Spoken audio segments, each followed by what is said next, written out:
Pois bem, irmãos, muito boa noite. Eu me chamo Mateus, eu sou lá da Igreja Bíblica de Morada Nova, sou o pastor lá, apesar de eu ser muito jovem, né? Uma vez eu fui visitar uma senhora, ela não acreditou que eu era pastor. Saí de lá, ela não acreditou não, você está brincando, rapaz. Não, eu sou pastor. Mas eu, de fato, sou pastor lá, a gente vai completar 2 anos de ministério ali agora em fevereiro do próximo ano. E explicar um pouquinho para vocês como é o contexto lá de Morada Nova, para a gente começar já sendo amigo, né? Porque aí talvez vocês me perdoem quando tiver com 1h30. Então, eu cheguei lá em Morada Nova há cerca de 1 ano e meio atrás, em fevereiro do ano passado. Quando a gente chegou lá, a igreja ela tinha um problema muito complicado. Qual era o problema? A igreja não era desorganizada, a igreja era não organizada. Então tinha muitas coisas que não existiam na igreja, não existia uma liderança constituída, não existiam diáconos, não existia uma organização ministerial. Então eu tomei como propósito inicialmente organizar isso. Quando a gente chegou lá, tinham 18 membros, comigo e minha esposa, Camila. Daqui a pouco eu apresento o pessoal aí. Vou apresentar logo, né? Senão eu vou esquecer. Então essa aqui é a minha esposa Camila, essa moça bonita aqui. Dentro da barriga dela tem ou a Olivia ou o Oliver, a gente não sabe ainda, mas já está aí também. Esse aqui é o Júnior, ele é diácono lá na igreja. Esse aqui é o Castilho, é uma bênção também. Eu trouxe ele porque ele é bonito aí para poder apresentar uma boa visão da igreja, né? Não. Eu gosto de trazer os jovens comigo para poder eles conhecerem novas igrejas e terem essa experiência. Então, irmãos, quando a gente iniciou o trabalho, a gente enfrentou alguma dificuldade lá, mas não uma dificuldade com a igreja. A igreja correspondeu muito bem ao nosso ministério lá. Os irmãos aceitaram as ideias que a gente propôs, o Senhor abençoou, e a igreja foi organizando-se, foi crescendo, e hoje a gente está vivendo um momento fantástico. Nos últimos 5 meses chegaram cerca de, com os da última quarta-feira agora, mais ou menos umas 13 pessoas na igreja, sem pregar prosperidade, sem pregar que você é o centro de Deus, só pregando a Bíblia, o Evangelho verdadeiro. Então a gente está vivendo um momento fantástico, permitindo o Senhor. Em março a gente vai ter uma assembleia e a gente vai aumentar a nossa membresia talvez para 42 ou 44 membros. Então Deus tem feito uma obra fantástica lá. E eu só posso me alegrar com essa obra e compartilhar com vocês tamanha alegria. Então a gente tem servido ali e estamos ali até o momento em que o Senhor achar que somos úteis naquele campo específico. Então, há algum tempo eu sou amigo do pastor Azarias e eu pensava que também ele era meu amigo. Até ele me dá um tema de um livro inteiro. O Evangelismo no livro de Atos. Eu tô magro de tanto ler o livro de Atos. Já li várias vezes o livro de Atos, mas tudo bem. Então, isso já é um primeiro elemento que vocês devem entender. Não vai ter como a gente ser tão profundo, porque vai ser uma ideia panorâmica. A gente vai fazer algumas visitas ao livro de Atos e a gente vai entender isso melhor ao longo dos estudos. Então vamos começar abrindo nossa Bíblia lá em Atos, capítulo 1, no versículo 8. Então você que tem sua Bíblia aí, abra em Atos 1 e 8.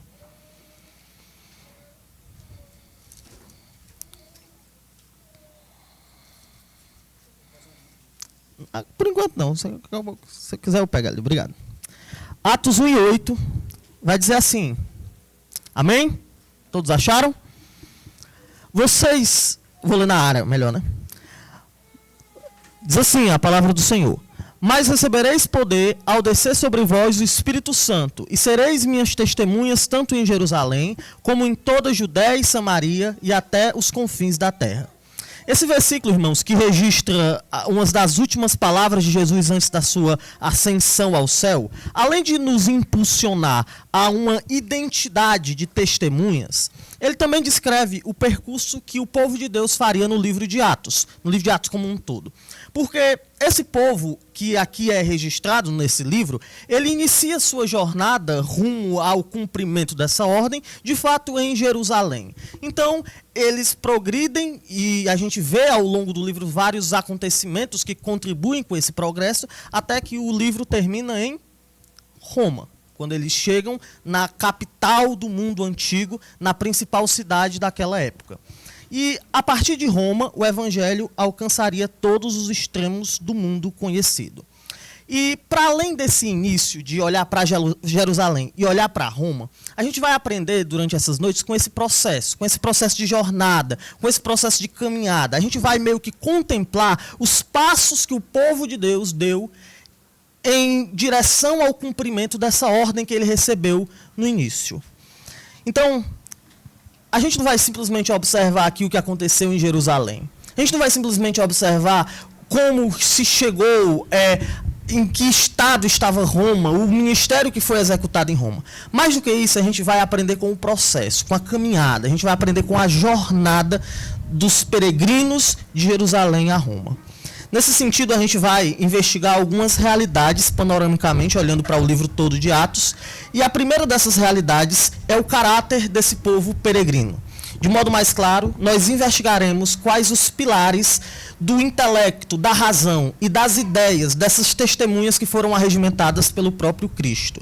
Nós veremos aqui quais as virtudes que preenchiam e quais as qualidades que formavam a conduta desse povo. Portanto, nessa primeira visita, à jornada do povo peregrino, nós vamos tentar estabelecer que virtudes moldavam os seus atos. Nós identificaremos, então, elementos que compõem o caráter de um evangelista. Mas antes disso, a gente vai orar, tá bom? Vamos orar ao nosso Deus, pedir a Ele condução e auxílio. Senhor Deus, somos servos, Pai Teus. Somos Tuas testemunhas nesse mundo, o Senhor nos chamou assim. Não poderíamos assumir uma outra identidade. Não temos opção, não temos uma outra alternativa, não temos aqui uma prova de múltipla escolha diante de cada um de nós, onde podemos assinalar qualquer alternativa, não. O Senhor já instituiu qual seria a nossa identidade. O Senhor já instituiu quem nós seríamos. Então nos ajude a compreendermos como podemos agir da melhor forma dentro daquilo que o Senhor já preparou para nós. Que sejamos testemunhas fiéis, que sejamos um povo de caráter aprovado. Que o Senhor nos use, Pai, no Teu bom desígnio para com esse mundo. Me use, Pai, nessa noite, que eu seja fiel, que eu seja claro, e que os irmãos venham a, de fato, se comprometer contigo, de modo a voltarem o coração para aprender. Abençoe-nos, Pai, nessa noite, é o que eu te rogo, em nome de Cristo. Amém. Quais as marcas do caráter de um evangelista? Quais são as marcas do caráter de um evangelista? Antes de prosseguirmos para a resposta dessa questão, eu gostaria de esclarecer a tônica desse tempo de ensino aqui. E esse esclarecimento ele é muito importante, irmãos, porque muitas vezes a contemplação de alguma virtude gera no nosso coração um senso de desconexão. Por exemplo, quando eu falo aqui, o que é um cristão ideal? Normalmente você pensa em David Brainerd, em George Whitefield, você pensa em Charles Spurgeon, mas você não pensa em você. Você não pensa em você. Quando eu apresento uma situação virtuosa, normalmente a gente tende a não se enquadrar naquele cenário. É como se nós fôssemos deficientes demais para, de algum modo, nos imaginarmos como alguém virtuoso. Nós somos quebrados, nós somos maus, nós temos inclinações pecaminosas. Portanto, eu gostaria de começar esclarecendo um ponto importantíssimo na análise que vamos fazer nessa noite. Eu queria que vocês, ao contemplarem essas virtudes que veremos, que vocês tentassem interpor essas virtudes às suas próprias realidades. Desse modo, eu não queria que aqui a gente construísse o caráter de um evangelista imaginário. Mas eu gostaria de apresentar aqui uma figura pessoal, que você poderia até chamar pelo seu próprio nome.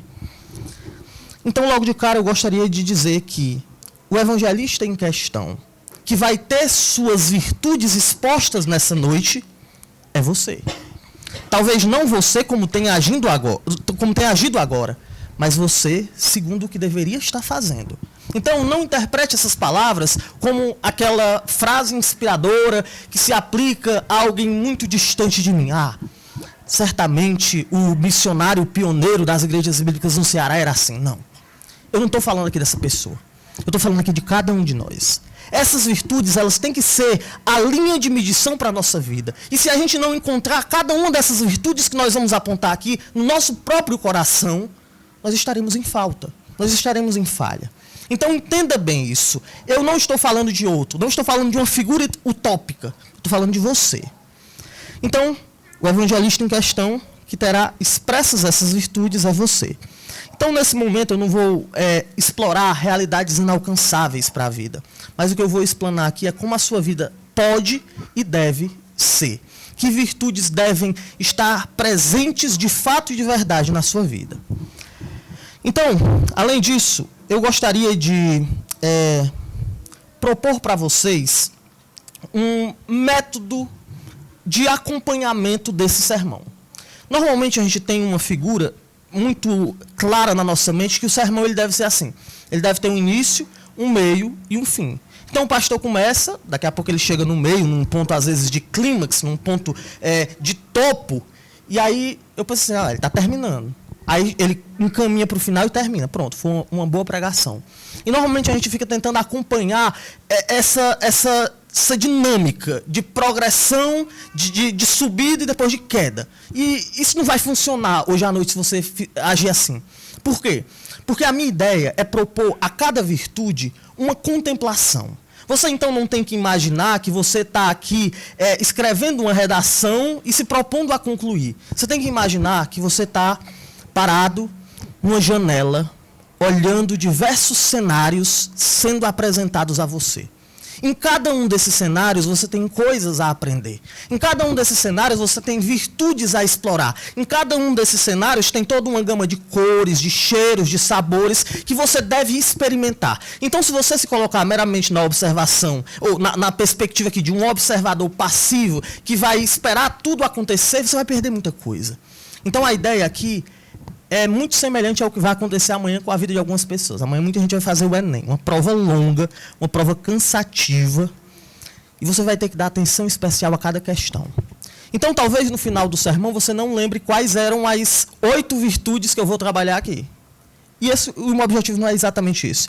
Eu não quero que você lembre de tudo. A primeira virtude era isso, isso, isso. Não é nem os 7 mergulhos de Naamã, né? Esse cara mergulha na virtude. Não. Eu quero que você, de fato, contraponha a sua vida em relação a cada verdade que você vai ver aqui e que você responda diante de Deus. Essa virtude, ela está presente na minha vida? O meu coração é assim? E se não é, o que é que está faltando para que eu mude? O que é que necessita ser alterado? Spurgeon disse, irmãos, que todo cristão ou é um missionário ou é um impostor. Então, olhe para a sua vida, analise a cada marca de um evangelista aqui, como você mesmo está diante de Deus. Irmãos, eu vou tentar ser sensível e se por um acaso eu acabar me delongando muito, eu encerro o sermão a qualquer momento e continuo amanhã, tá bom?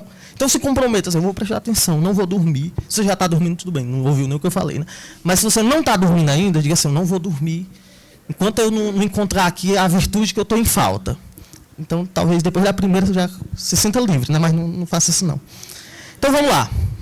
Vamos começar. Então, a gente vai olhar para o livro de Atos, e a gente não vai olhar para o livro de Atos de modo tão específico. A gente vai olhar de modo panorâmico, fazendo algumas paradas e aprendendo um pouco nessas paradas sobre como um evangelista é. Então, vamos inicialmente para Atos 2, versículo 14. Eu soube que vocês tiveram uma pregação curta nesse texto recentemente. Foi pregaçãozinha de um devocional, né? Então, Atos 2 e 14. O texto nos diz assim. Então, amém? Certo, estão acordados. Vamos ver se vocês continuam assim. Atos 2 e 14 diz assim. Então se levantou Pedro com os 11 e erguendo a voz advertiu-os nesses termos: varões judeus e todos os habitantes de Jerusalém, tomai conhecimento disto e atentai nas minhas palavras. Então Pedro se levanta, dá um brado retumbante. E qual é o resultado disso? Vamos lá para o versículo 37. Ouvindo eles essas coisas, compungiu-se-lhes o coração e perguntaram a Pedro e aos demais apóstolos: que faremos, irmãos? Então, irmãos, o que a gente está vendo aqui é uma missão cumprida. Uma missão que foi estabelecida e que foi concluída. Pedro, ele iniciou uma proclamação com o objetivo de alcançar corações e esses corações foram alcançados. Pedro aqui, ele se comportou como um evangelista nato. E para que a gente identifique a primeira virtude que pode ser contemplada aqui na vida de um evangelista, é importante a gente compreender quem Pedro é. Quem é o homem que está com tamanha intrepidez? Quem é esse homem aqui que está falando palavras tão duras? Quem é esse homem que tem tamanho resultado na sua ação evangelística? O que é que Pedro tinha feito para chegar aqui? Quem era esse homem que se levantou com tanto vigor, com tanto poder, com tanta clareza? Como é que a gente poderia definir em uma só palavra, alguém que tem um impacto tão grandioso em suas obras. A verdade, irmãos, é que nesse caso específico existe uma virtude que se salienta aqui. Uma virtude que pode ser compreendida, mas que ela é mais acessível quando a gente compreende um fato. Atos, ele é a parte 2 de um pensamento. Existe uma parte 1. Qual é a parte 1? O livro de Lucas. Então vamos até Lucas, capítulo 22, e eu peço que um irmão leia aqui os versículos 54 a 62. Lucas 22, 54 a 62. Vamos para a parte 1 aqui dessa trilogia que termina com Hebreus, né? Deixa eu sair para o pastor Azarias, vou ligar depois. Sim. Lucas 22, 54 a 62. Quem é que vai ler? Muito bem, o irmão vai ler aí. Leia aí, uma voz. Guarde Pedro. Então, prendendo-o o levaram e o introduziram na casa do sumo sacerdote. Pedro seguia de longe, e quando acenderam fogo no meio do pátio, e juntos se assentaram, Pedro tomou lugar entre eles. Entrementes, uma criada, vendo-o assentado perto do fogo, fitando, disse: este também estava com ele. Mas Pedro negava, dizendo: mulher, não conheço. Pouco depois, vendo outro, disse: também tu és um dos tais. Pedro, porém, protestava: homem, não sou. E tendo passado cerca de uma hora, outro afirmava, dizendo: também este verdadeiramente estava com ele, porque também é galileu. Mas Pedro insistia: homem, não compreendo o que dizes. E logo, estando ele ainda a falar, cantou o galo. Então, voltando-se o Senhor, fixou os olhos em Pedro. E Pedro se lembrou da palavra do Senhor, como lhe disseram: hoje 3 vezes me negarás, antes de cantar o galo. Então, Pedro, saindo dali, chorou amargamente. Irmãos, parece fazer sentido esse homem aqui ser o mesmo que estava ali falando?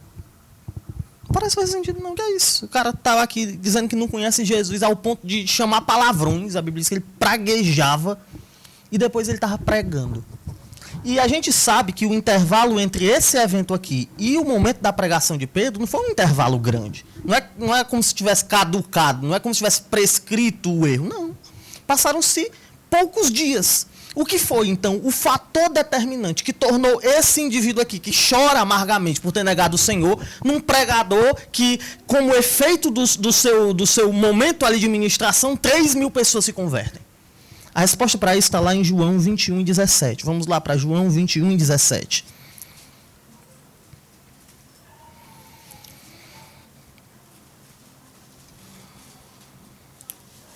Diz assim, João 21 e 17.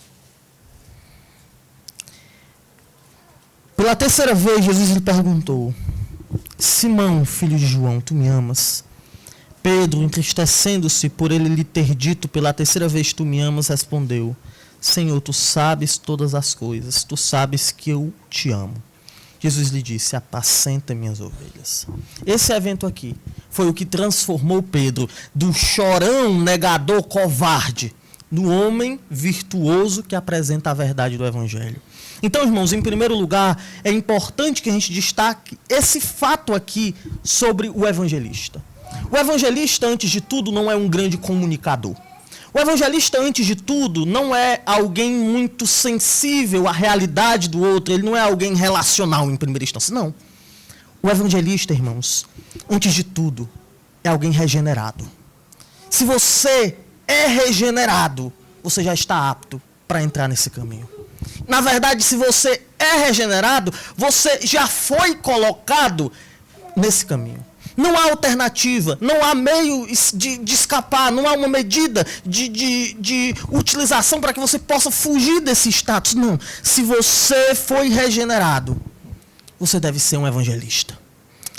Entre a noite da negação, irmãos, a manhã da restauração e o dia da pregação, não aconteceu muita coisa. Pedro, ao erguer a voz, não tinha em si muitas virtudes que pudessem ser exibidas, a não ser a certeza da restauração pela qual ele tinha passado. Portanto, nós devemos destacar aqui que, em primeiro lugar, o evangelista ele é alguém regenerado. Nesse sentido, o primeiro requisito moral de um evangelista é que ele deve ser regenerado. E você pode dizer assim, pastor, isso é óbvio. Eu digo que não. Certa vez eu estava vindo de Fortaleza, eu morei a maior parte da minha vida no Preá. Vocês conhecem o Preá? Alguém conhece o Preá? É em Cruz, que é do lado de Jericoacoara. Jericoacoara vocês conhecem, né? Todo mundo só conhece Jericoacoara. Pronto, eu morava lá. E teve uma vez que eu estava em Fortaleza com a Camila, aí a gente foi pegar o ônibus para ir para o Preá. E aí, infelizmente, não tinha cadeira do lado, um da outra, né? Não tinha como eu me sentar ao lado da Camila. E aí o que aconteceu? O que aconteceu foi que a Camila ficou de um lado e eu do outro, aí a gente ia ver se o pessoal queria trocar com a gente e tal.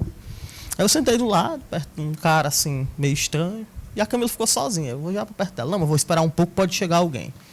Chegou ali mais ou menos no Antônio Bezerra, subiu um homem forte, grande. Na minha cabeça ele tinha uns 3 metros, acho que na realidade não. Aí sentou perto da Camila. Aí a Camila começou a olhar assim pra mim. Mateus. E eu te vira, né? Aí ela assim, eu disse assim, é o jeito de eu trocar com ela, né? Se alguém fosse espancado, que seja eu. Aí eu, moço, vou trocar aqui com ela, que ela é minha esposa. Ele, tá bom. Aí o cara começou a conversar comigo. Ele disse, você vem de onde, hein? Aí eu disse, sou pastor. No instante eu reconheci, foi nesse dia que eu senti o chamado pastoral com mais convicção. Sou pastor. Olha, se eu criava ali uma zona de amizade com ele. Ele, é mesmo, eu sou missionário. Ele disse, você é missionário? Sou. Você é de que igreja? Não sou crente não. Eu, o quê? Você é missionário e não é crente? Ele, sou não. Eu ensino para as crianças assim, no futebol, você deve tocar a bola e deve compartilhar. Assim, essa sua missão é. Aí eu vim conversando com ele, cara legal que só. Disse que estava armado. Eu sou segurança particular e tal. Que legal, cara. Eu sei que no final das contas foi uma excelente viagem. Tem gente que acha que pode fazer missões, irmão, sem ser regenerado. Mas isso não funciona, não. Isso não só não funciona num caso extremo como esse que eu citei, como o seu ímpeto evangelístico também não vai ser efetivo se você de fato não for um regenerado. E eu não estou falando disso como um fenômeno interior do seu ser, eu estou falando disso como uma realidade. Você tem que ser alguém que demonstra a regeneração na sua vida. Uma pessoa que as pessoas olham e dizem assim, esse não comunga com o pecado. Você tem que ser um regenerado ou agir como um regenerado nas suas vestes. Você está na academia, você tem condições de evangelizar alguém? Ah, pastor, então você está falando que não pode usar roupa de academia? Não estou falando que você não pode usar roupa de academia, não estou entrando nesse mérito, não. Mas você tem coragem, com as roupas que você vai, evangelizar alguém? Na praia, você consegue evangelizar alguém? Por que não? Porque muitas vezes a gente não se comporta como regenerado. No comportamento, a gente deve exibir essa regeneração. No falar, a gente deve falar de uma maneira diferente, de uma maneira limpa, pura, na rejeição ao pecado. Então, você, evangelista, deve agir como um regenerado. Deve agir como alguém que passou pelo lavar purificador do evangelho. Porque as coisas começam aqui. Se você não for regenerado, se você não agir como tal, essa missão de compartilhar o evangelho, de ser uma testemunha de Cristo, já fracassa no início. É uma árvore sem raiz. É uma casa sem alicerce. É um rio sem uma nascente, sem uma fonte. Ele pode até exibir por um tempo beleza, mas os impactos daquilo não vão durar muito tempo e logo vão se esvair, logo vão se acabar. Um evangelista é alguém regenerado. E aí, como é que você está nessa primeira etapa? Esse aqui é o básico. Se você já ficou reprovado aqui, meu Deus, esse aqui é o básico. Vamos então dar um mergulho mais fundo. Agora vamos para Atos 2, 16, 25 e 54. Nesses 3 textos nós vamos identificar informações que vão poder ser sintetizadas na segunda marca de um evangelista.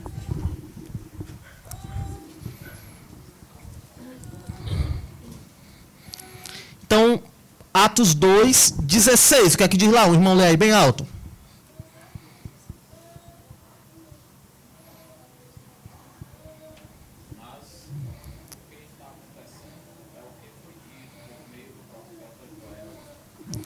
Pronto, o 25 diz assim: porque a respeito dele, diz Davi, diante de mim via sempre o Senhor, porque está à minha direita para que eu não seja abalado. E o 34 diz: porque Davi não subiu aos céus, mas ele mesmo declara, disse o Senhor ao meu Senhor, assenta-te à minha direita. O que é que esses três textos têm em comum? O que esses três textos têm em comum? Que é o discurso de Pedro. Pedro estava ainda em Jerusalém, discussando agora. O que é que esses textos têm em comum? Todos eles são o quê?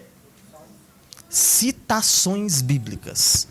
Todos eles são citações bíblicas, são citações da Escritura. Observem que Pedro, ele maneja com propriedade e clareza o conteúdo veterotestamentário.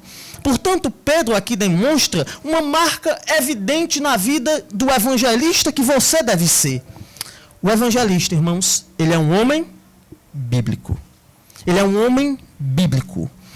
Pedro usa aqui a Bíblia como instrumento de persuasão. Ele usa a Escritura como lente para enxergar com mais clareza a situação que ele estava enfrentando. Mataram Jesus, o que é que significa? Ele usa a Escritura para fazer essa leitura. Pedro aqui, irmãos, ele é um porta-voz de Deus. Pedro aqui, ele está se utilizando da palavra de Deus. Um evangelista é assim. É alguém bíblico. Alguém que conhece, entende e aplica a Escritura.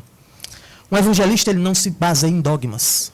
Ele não vai chegar alguém para converter aos seus dogmas. E aí, tu é calvinista? É calvinista, é? É não. Ah, bobinho. Pois eu vou lhe ensinar o calvinismo. Não. O evangelista, ele não chega em primeiro lugar falando disso. O evangelista não chega em primeiro lugar dizendo: você é reformado? Qual é a sua crença sobre o milênio? Qual é a sua crença sobre o fim dos tempos? Não. O evangelista, ele não chega com dogmas. E aí, batiza criança ou não batiza? O evangelista, ele não chega assim. O evangelista, em primeiro lugar, está preocupado com a Escritura. E nela, ele fundamenta suas convicções. O evangelista, ele não se baseia em filosofias. O evangelista, ele não vai chegar para alguém promovendo uma mudança secular de vida, uma mudança pragmática, que vai ali gerar um efeito momentâneo. Não.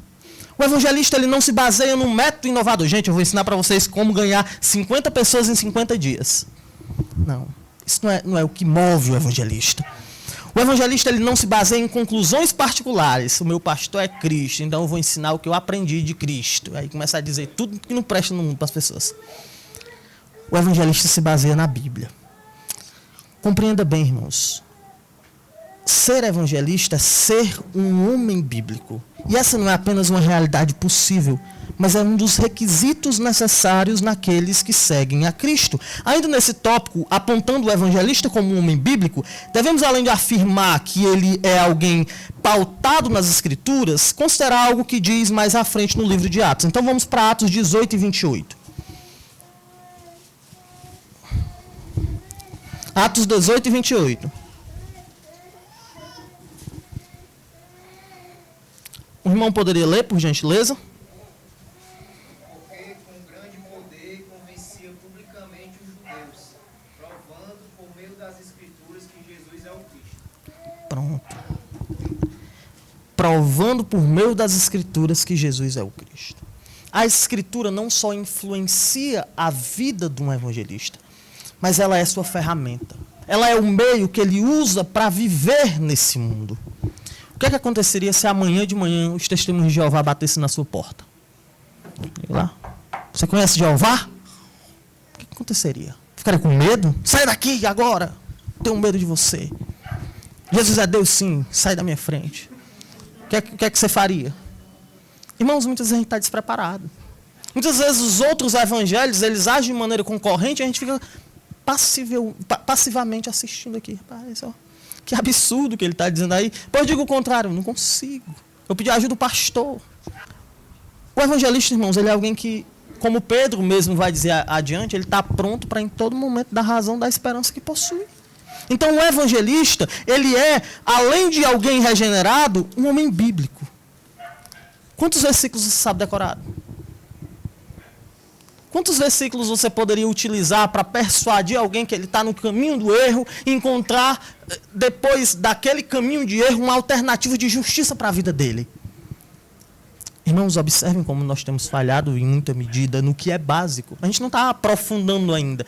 2 características, regeneração e Bíblia. É isso que está presente na vida de um evangelista. O que é que a gente já aprendeu até agora sobre um evangelista? Ele é alguém regenerado e ele é alguém bíblico. Muito bem. Ó, já estamos em 20% da pregação. Está todo mundo comigo aqui. Como eu disse, quando o primeiro dormir, eu paro. Depois de envergonhar ele, mandar se levante aí, irmão. Não. Vamos lá para Atos 4, 18 a 22 agora. Então, estávamos em Jerusalém, agora continuamos ali naquela região.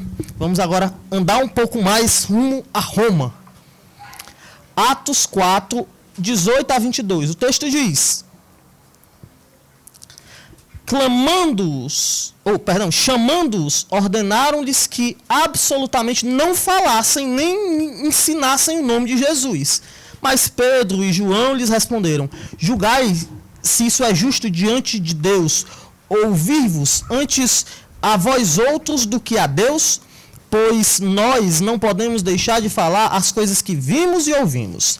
Depois, ameaçando-os mais ainda, os soltaram, não tendo achado como os castigar, por causa do povo, porque todos glorificavam a Deus pelo que acontecera. Ora, tinha mais de 40 anos aquele em quem se operara essa cura milagrosa. A marca que a gente pode identificar aqui já deve estar bem clara. Eles foram persuadidos, foram aconselhados, aquele conselhozinho maroto, né? Pai, se eu fosse você, eu não falava mais de Jesus, não. Ó. E o que foi que eles fizeram? Tô nem aí para você, eu vou ouvir Deus, não é homem, não. Observem que nesse contexto de grande tensão, o povo de Deus ele não retrocedeu. Mesmo ameaçado, eles continuaram. O povo de Deus é assim, o evangelista é assim, é alguém corajoso. Ele tem coragem de enfrentar a oposição. Ele está pronto para olhar para pessoas e receber de volta um olhar de julgamento. Aquele olhar terrível que você, se leva Cristo a sério, já deve ter sentido. Quando a pessoa olha para você e diz assim: quem é que você é? Ela falta lhe matar só com uma olhada. O evangelista está disposto a encarar isso. O evangelista, irmãos, ele está disposto a entrar em lugares perigosos. O evangelista está disposto a arriscar a sua vida se necessário. A gente vai ver mais à frente que existe uma prudência a ser considerada nesse ponto, mas se necessário, mesmo sabendo das consequências mortais, o evangelista está disposto a encarar. O evangelista, irmãos, ele está disposto a combater monstros e traumas do passado. Você teria coragem de evangelizar alguém que te feriu? Alguém que te abusou? Alguém que gerou um trauma que parece ser irreparável na sua vida? Você teria coragem de oferecer a mensagem de amor a alguém que você acha assim no seu íntimo que mereceria o inferno? O evangelista, irmãos, ele tem coragem de lutar contra esses monstros. O evangelista, ele não fica paralisado diante do medo. O evangelista, ele está disposto a se expor a condições físicas desafiadoras. Ele está disposto a encarar consequências relacionais. Ele está disposto a, por sua mensagem, receber a rejeição da sua família, receber o não da sua esposa, receber o aparte-se de mim dos seus pais. O evangelista, irmãos, ele encara a realidade dos fatos como ele é. Ele não retrocede, não como um kamikaze, como um homem-bomba que vai se explodir, não. Mas passo a passo, seguindo as ordens daquele que o arregimentou. O evangelista, ele não pode ficar parado enquanto o mundo desaba, ele tem que agir. E coragem, irmãos, muitas vezes não é a ausência de medo, mas apesar do medo, o evangelista, ele combate. Você pode argumentar assim: pastor, o que você está falando é bonito, mas eu não tenho coragem de falar de Jesus para ninguém. Às vezes a gente coloca assim esses problemas numa zona muito extrema, mas você pode não ter coragem de falar. Eu sou tímido, eu sou pesado de língua. O eu sou te enviou. Você não tem essa opção. O evangelista é alguém corajoso. Ah, mas se eu falar a verdade, minha amizade ela vai se interromper. Eu tenho uma amizade desde a infância, a gente jogou bola junto, a gente fazia travinha de chinelo, ficava tocando um pro outro, era lindo. Ah, eu vou perder aquilo que eu amo tanto. O evangelista ele é corajoso ao ponto de sofrer para agradar aquele que o chamou. O evangelista até agora é alguém regenerado, bíblico e corajoso. Muito bem. Corajoso. Eu estou olhando o relógio, eu não sei que hora foi que eu comecei, então não está servindo de muita coisa, não. 2 palmas eu paro, mais 2 palmas eu paro. Pois vamos lá, agora para Atos 8 e 26.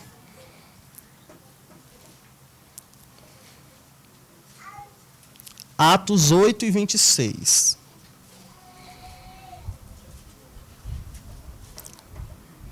Vamos continuar a nossa peregrinação rumo a Roma. Então, vocês sabem que quem tem boca vai a Roma, né? O pessoal diz que vai, mas revaia. Diz coisa com Roma, mas ninguém vai dizer nada com os pobres romanos hoje, não. Até porque Roma é amor ao contrário. Né? Chega, vamos. Atos 8 e 26. O que é que diz o texto? Os irmãos lá de Morada Nova perguntaram: pastor, você não vai fazer nem uma piadinha, não? Eu disse: às vezes vem, irmão. Eu não posso garantir nada. É mais forte do que eu. E eles nem isso, vocês vão ver. Eles ficam assim, ó. Eles dizem que é para não me apoiar, porque senão eu continuo. Entendeu? Isso é uma igreja, né? Sim, Atos 8 e 26. Diz assim: um anjo do Senhor falou a Filipe dizendo: dispõe-te e vai para o lado sul, no caminho que desce de Jerusalém a Gaza. Este acha-se no deserto. Ele se levantou e foi. Aqui não tem muito mistério, pois aqui a prontidão fica evidente. Portanto, irmãos, em quarto lugar, o evangelista é alguém pronto. Irmãos, nós vivemos numa era de moleza, dá desgosto de ver algumas pessoas. Eu estava falando isso ontem com os irmãos na reunião de homens. Tem homens que não falam, é um negócio assim que a gente bota, tem que confirmar 300 vezes para no dia ele não aparecer. É um negócio triste, irmãos. Nós vivemos numa era em que parece que a passividade está tomando de conta. A gente fala uma coisa, bora, rapaz, mas não sei o quê. E se chover, uma época dessa, chover fogo, só se for. Não, mas se acontecer alguma coisa, não sei o quê. Irmãos, o evangelista é alguém pronto, ele não é passivo. Ele não fica assistindo a obra acontecer. O evangelista não compra uma poltrona acolchoada e diz assim: tá aí, senhor, trabalho, que eu vou ficar olhando aqui. Eu acho bonito demais o senhor trabalhando. Eu não vou nem me meter, pode eu estragar. Não. O evangelista é alguém pronto. O Senhor mandou, vá, ele vai. O Senhor falou, eis a hora. Ele fala, entendi a mensagem, Senhor. Irmãos, isso acontece tanto com a gente. Tem horas que a gente sabe que o evangelho está ali clamando para ser anunciado. Tem hora que a gente vê. A pessoa está falando de um problema, você sabe que a solução está na Escritura. O evangelista, ele não deixa essa oportunidade escapar. Ele é alguém pronto. Ele não fica assistindo a obra acontecer. Ele não se cerca de desculpas para não ir. O evangelista, irmãos, ele não cria barreira. Ele as transpõe. O evangelista, ele não olha para as dificuldades acima dos fatos. Ah, mas eu não sei falar direito. Se eu falar uma besteira? E se eu dissesse um negócio, ele não entende direito e aí ele vai mais para o inferno ainda? Não. Eu não crio barreiras, não. O meu Senhor ordenou. Ele disse, vocês serão minhas testemunhas. Serão minhas testemunhas. É inevitável isso. Então, testemunhe. O evangelista é alguém regenerado, bíblico, corajoso e pronto. Em quinto lugar, Atos 13, estamos mais próximos de Roma, versículos 1 a 3. Diz assim: havia na igreja de Antioquia profetas e mestres, Barnabé, Simão, por nome Níger, Lúcio de Cirene, Manaém, Colasso de Herodes, o tetrarca, e Saulo. E servindo eles ao Senhor e jejuando, disse o Espírito Santo: separai-me agora Barnabé e Saulo para a obra que os tenho chamado. Então, jejuando e orando, e impondo sobre eles as mãos, os despediram. Vamos aqui entender qual é a próxima marca do evangelista que está sendo expressa nesse texto. Observem aqui, irmãos, que os evangelistas em questão nesse texto, eles tinham a aprovação da igreja nos seus intentos. Eles não eram lobos solitários que se autogovernavam. Eles não eram autolegisladores para suas próprias vidas. Mas eles tinham ali um ambiente comunitário, corporativo, coletivo, em que estavam inseridos. Portanto, nós podemos afirmar que o evangelista, ele é alguém assim, é alguém corporativo, é alguém comunitário. Vou colocar assim, o evangelista é alguém comunitário. Ele não se compreende como o único raio de sol que é proveniente do sol da justiça para iluminar o mundo. Não. Ele compreende que ele é parte de um todo.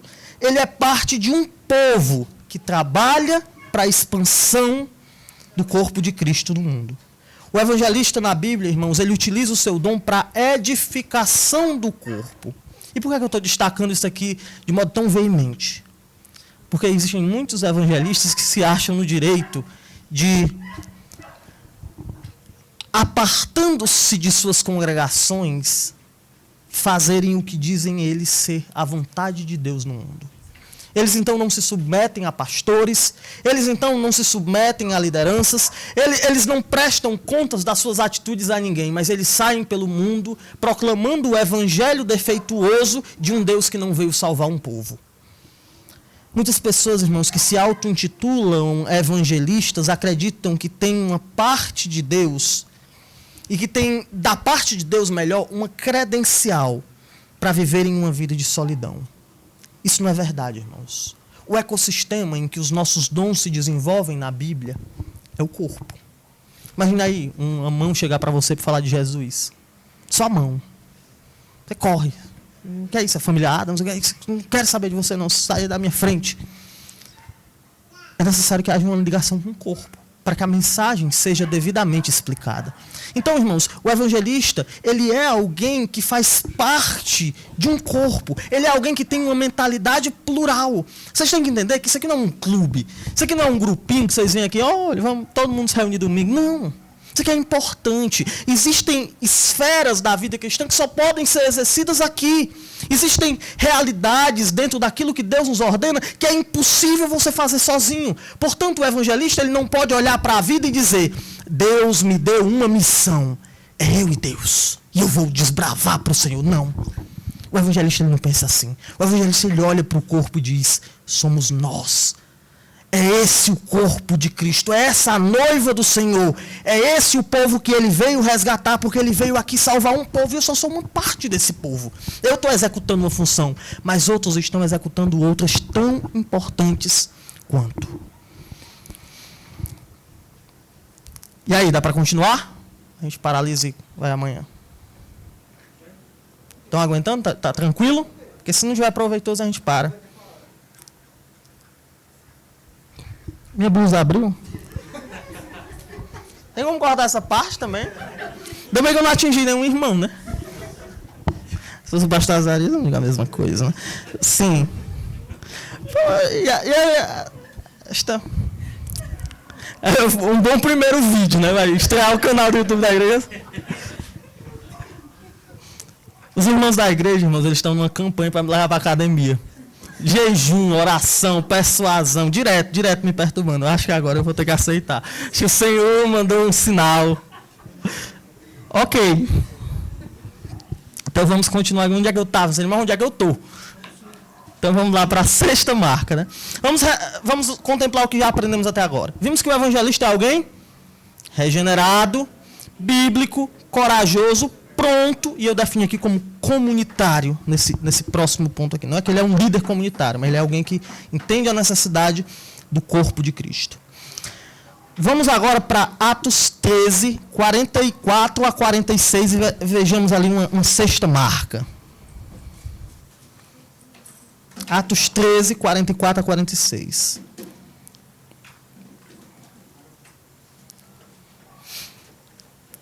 Amém? O texto vai dizer assim: no sábado seguinte, afluiu quase toda a cidade para ouvir a palavra de Deus. Mas os judeus, vendo as multidões, tomaram-se de inveja e, blasfemando, contradiziam o que Paulo falava. Então Paulo e Barnabé, falando ousadamente, disseram: cumpria que a vós outro, em primeiro lugar, fosse pregada a palavra de Deus. Mas posto que a rejeitais e a vós mesmos vos julgais indignos da vida eterna, eis que nos volvemos para os gentios. Então agora nós temos mais um passo na nossa caminhada a Roma aqui. Aqui existe uma mudança de foco. Uma mudança de foco que é resultado de uma análise. Paulo e Barnabé aqui, eles têm uma sensibilidade situacional. Eles analisam o seu trabalho. Eles analisam a recepção desse trabalho. Eles analisam o melhor andamento da obra e, baseados nessas percepções, eles resolvem deixar o trabalho com os judeus e se dedicarem aos gentios. Tendo tudo isso em vista, nós podemos resumir a virtude aqui expressa com uma palavra. O evangelista, irmãos, ele é alguém visionário. Não só naquele aspecto de prospecção, de análise do futuro e de uma conclusão em relação a qual o melhor futuro possível, mas ele é alguém visionário também no âmbito de ver a situação como um todo. Ele enxerga com clareza a realidade e corresponde com exatidão, tomando a medida certa. O evangelista, irmãos, ele não é alguém míope. Assim, não literalmente, né? Tem alguns míopes como eu. Mas ele não é alguém míope para a obra do Senhor. Ele não é alguém que não enxerga de longe. Ele também não sofre de hipermetropia, que é aquela doença que você só vê perto e não vê longe. Não. O evangelista ele tem uma visão geral. Ele contempla qual é o melhor passo. Ele contempla onde há a maior necessidade. Ele contempla qual a medida certa a ser tomada. E isso só é possível com um engajamento real na obra. O evangelista, então, não é aquele que olha de longe e vê ao longe ali uma silhueta que se forma no horizonte. Não. Ele observa as minúcias, os detalhes, chega a uma conclusão e expressa o seu parecer. O evangelista ele é alguém que sabe para onde o povo de Deus deve ir. Por quê? Porque ele tem uma ligação especial com Deus. Deus fala com ele? Não. Não, pelo menos de um modo específico, como algumas igrejas afirmam acontecer. Mas Deus fala com ele o seu bom desígnio por meio da Escritura, de modo que ele sabe corresponder de modo específico e exato à situação que se levanta. Irmãos, qual é o próximo passo que essa igreja tem que dar? Qual deve ser a nossa próxima ênfase? Qual deve ser a nossa próxima meta para que possamos, de fato, contribuir com o reino de Deus? Qual? O evangelista deve ter essa resposta. Porque ele está engajado na obra. Ele sabe o que Deus espera. Ele então consegue visualizar os próximos passos que há de serem seguidos. Por isso o evangelista ele é alguém visionário. Não um visionário egoísta que, a partir das suas particulares elucidações, faz uma prospecção do que a vida deve ser. Mas alguém que, fundamentado na palavra, conhece tão bem o plano de Deus que ele sabe qual será o próximo direcionamento do divino. O evangelista, irmãos, ele é alguém visionário. Em penúltimo lugar, vamos para Atos 16, estamos bem pertinho de Roma já, faltam só alguns naufrágios, algumas coisas aqui no meio, mas Atos 16, 35 a 40. O irmão pode ler esse texto, por favor?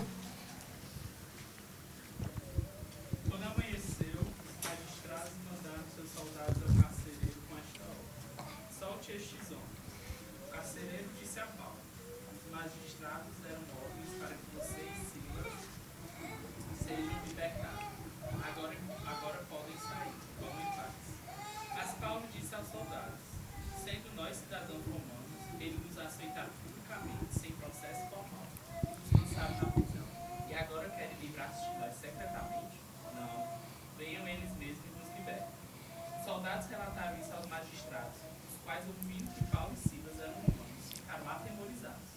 Vieram para se desculpar diante deles e, conduzindo-os para fora da prisão, pediram-lhe que saíssem da cidade.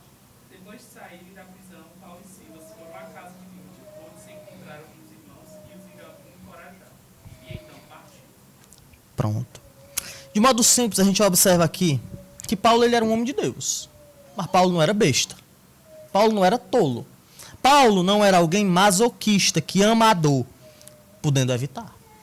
Então, muitas pessoas têm essa imagem dos homens de Deus. O que é o homem de Deus? É um homem que alguém bate, ele diz, bata de novo, que isso me torna mais santo. Muitas pessoas veem os homens de Deus como? Como alguém que está ali olhando para a realidade e diz assim, sofrer é bom demais. Senhor, eu vi um pastor dizendo, Senhor, manda uma perseguição para o Brasil. Pessoas acham que ser homem de Deus é isso. Mas não, irmãos. Os evangelistas, eles evitam a dor se possível. Eles são pessoas simples, mas eles não são pessoas simples de entendimento, que são arrebatadas pelas situações da vida sem defesa alguma. Eles são instrumentos de Deus e conhecem bem sua posição como soldados. Uma vez, irmãos, eu estava lá em Juazeiro do Norte, eu servi por um tempo lá na Igreja Batista Regular Betel. O Azarias também serviu lá, no mesmo lugar que eu. E existia um evangelismo todo sábado à tarde. Eu, seu Antônio ele já tem perto de uns 600 anos. Ele não para de ir, não. Quem vai lá sabe. Aí um dia eu fui marrer ele, o pastor. E aí eu cheguei na frente de um lugar assim meio esquisito, parei diante de um homem e disse assim: eu gostaria de lhe falar sobre Jesus. Aí ele disse assim, ele olhou para mim e disse assim: sai daqui, senão eu lhe mato. Aí ele puxou uma faca assim, mostrou aqui que estava com uma faca no cós. Sabe o que foi que eu fiz? Saí, senão eu não estava aqui, né, pregando. Por quê? O evangelista, ele é assim, irmãos. Ele é alguém que é prudente. Ele é manso como uma pomba, mas ele é prudente como uma serpente. Então a gente não vai aqui, eu vou falar de Jesus de qualquer maneira, porque o que importa é falar de Jesus. Aí eu chego com você, tu vai para o inferno. Qual é a serventia dessa mensagem? Eu quero falar para ele da salvação. Então o evangelista, ele não é alguém que está cego, que chega barruando nas paredes, barruando, bora, crê em Cristo. Não. Ele é alguém que calcula os seus passos. Ele é alguém que tem um roteiro definido. O evangelista é alguém que sabe de onde veio e para onde vai. Ele é alguém prudente, que sabe a hora de entrar, que sabe a hora de sair. Ele é alguém que sabe a hora de falar e que sabe a hora de ficar em silêncio. Irmãos, nós somos evangelistas, mas nem todas as horas são horas convenientes para que a mensagem do evangelho seja devidamente pregada. Você está lá na fila do Bradesco para fazer um saque. Aí está lá o atendente, eu posso falar de Jesus para você? Você é apedrejado pela fila. Então, é errado eu fazer isso? Dependendo da maneira, você pode prejudicar a mensagem do evangelho, por apresentar o evangelho como uma verdade de pessoas inconvenientes, de pessoas que não sabem a hora certa de falar. Então isso significa que eu vou me furtar de falar o evangelho? Não. O evangelho é oportuno em tempo e fora de tempo. Contudo, a gente não é o evangelho. Então tem tempos para me falar essa mensagem que às vezes vai ser inoportuna para alguém, e tem tempos de eu ficar calado. Tem tempos de eu falar de uma verdade que não é a verdade condenatória. Eu dizer, existe esperança para você. Você pode mudar. Nem sempre eu tenho que focar numa parte do evangelho, eu tenho que ser prudente no meu falar. O evangelista é alguém, irmãos, que sabe a hora de ser açoitado calado, que sabe a hora de dizer assim: ó, eu sou cidadão romano, meu chapa, você está pensando que você está batendo em quem? O evangelista, ele é alguém que sabe que é soldado de Cristo. Se chega aqui um emissário do presidente, a gente não vai chamar ele de Zé, não. A gente vai ter um respeito, porque a gente sabe de onde ele veio. O evangelista, ele compreende sua posição. Ele sabe que ele em si mesmo não é nada, mas ele é um emissário do rei. E como emissário do rei, ele é digno de respeito. Então a gente não pode aceitar a mensagem da cruz sendo ridicularizada diante dos nossos olhos e a gente dizendo, é verdade. Pessoas, às vezes, chegam na frente dos crentes e começam a contar uma piada sobre Jesus. E os crentes dizem, é verdade. Eu assisti o especial do Porta dos Fundos desse ano, então nada me abala. Não é assim não, irmãos. Não é assim não. Nós somos prudentes. Nós sabemos a hora de agir. Nós não somos passivos. A nossa coragem, às vezes, vai nos levar para embates. Não embates loucos e desprovidos de razão. Mas embates que muitas vezes vão exigir de nós um certo nível de combatividade. Então, o evangelista, ele é alguém prudente. Observem que Paulo, ele foi alguns milhões de vezes mais espiritual do que eu. Eu gosto de brincar que lá no céu vai ter uma oportunidade para todo mundo pregar. Paulo vai direto. Daqui a 3 milhões de anos eu vou ter a minha chance. Nós na eternidade, aí, não sei nem não, talvez. Foi outra coisa. Por quê? Era um homem de Deus. É inegável isso. Mas ele sabia a hora de se comportar de modo a ter uma postura combativa em face de uma situação. Então, o evangelista é alguém prudente. Está se acabando. O último ponto é perfeito. O evangelista é alguém regenerado, bíblico, corajoso, pronto, comunitário, visionário, prudente. Vamos à nossa 8ª e última marca. Vamos até Roma, então, agora, né? Atos 28, versículos 30 e 31.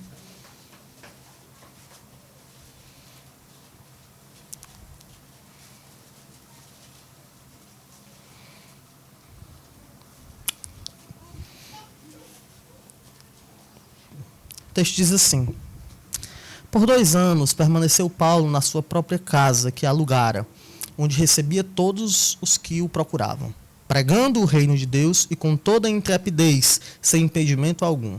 Ensinava as coisas referentes ao Senhor Jesus Cristo. Chegando em Roma, irmãos, o que vemos é uma testemunha, testemunhando. Paulo, mesmo depois de todos esses anos, depois de todas as tragédias que experimentou, depois de todo o desgaste emocional a que foi submetido, ele mantinha-se ainda pregando. Assim são as testemunhas. Os evangelistas sabem que o seu ministério não tem prazo de validade. A sua obra não tem um tempo para acabar. Pelo menos não enquanto eles ainda estiverem nesse mundo. Nós não podemos parar. Nós não podemos desistir. Porque um evangelista, em 8º lugar, é alguém perseverante. É alguém que persevera. É alguém que aguenta uma pregação de 8 pontos dizendo glória a Deus, Senhor. Um evangelista é alguém assim, irmãos. Irmãos, a gente não pode parar de orar pelos que amamos e que sabemos que necessitam do evangelho. A gente não pode deixar de falar. A gente não pode deixar de pregar. Não permita que o fogo se esfrie, mas vive intensamente para Jesus. Irmãos, durante toda a minha vida, durante toda a minha vida pré-adulta e adulta, eu sempre fui amigo da Camila. E a família da Camila, ela tinha uma oração persistente. Aquela oração que a gente não aguenta mais ouvir, sabe? Quando alguém pede, a gente diz, tá bom, já sei. Eles pediam oração pelo pai da Camila. Quase 30 anos afastado do Senhor. A mãe dela, todo culto de oração que ia pedir oração. Camila lá na igreja, eu quero que peça oração pelo meu pai. Agora, alguns dias atrás, eu fui para o Preá passar um período de férias. Era uma conferência missionária e os homens da igreja foram chamados para cantar um especial. Onde os obreiros? Sabe quem é que estava lá cantando? O pai da Camila. Irmãos, a nossa obra, ela não pode chegar ao fim até que o perfeito se manifeste. Até que o nosso Senhor venha. A gente não pode parar. Pastor, mas você não sabe há quantos anos nós estamos aqui trabalhando e parece que as coisas não andam. Não importa. O evangelista, ele não está perseverando por causa dos resultados. Ele está perseverando por causa do seu Senhor. Aquele que em Jerusalém nos conclamou a sermos testemunhas, não parou de falar. O eco da voz dele reverbera até nós hoje. As palavras não se encerraram. Elas não foram leis que prescreveram. Elas não são um antídoto que superou o seu prazo de validade. Não. O rei ainda nos chama e nós temos que perseverar. O rei, ele está lhe chamando para trabalhar. O rei está te chamando para servir. E você diz, pastor, você não sabe o que eu já passei, eu já sofri tanto em igreja. Não importa.